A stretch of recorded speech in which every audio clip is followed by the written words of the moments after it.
May bagong import na nga ang Converge 6'9 na bigating big man, tara kilalanin. After ng 9 games, nagdesisyon na nga ang Converge mga idol na palitan si Kyler Kelly dahil sa kanyang mababang offensive production at may naka-standby na silang pamalit na import.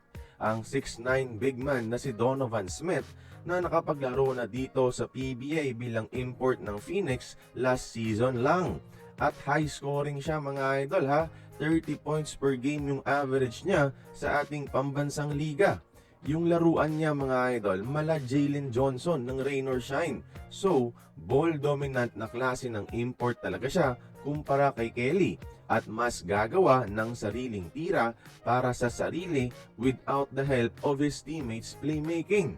Matatawag nga itong one-man army dahil sa lalim ng kanyang offensive arsenal.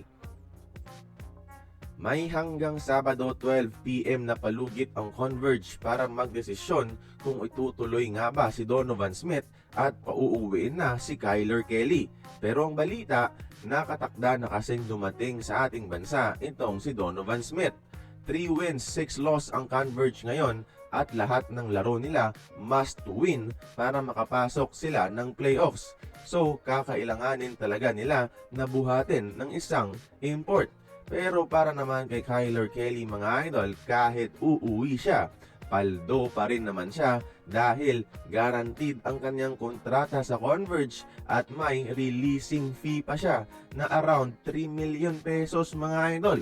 Kaya kayo mga idol, tingin nyo ba, sino ang mas malakas kay Donovan Smith at kay Kyler Kelly? Sino ang mas bagay sa Converge?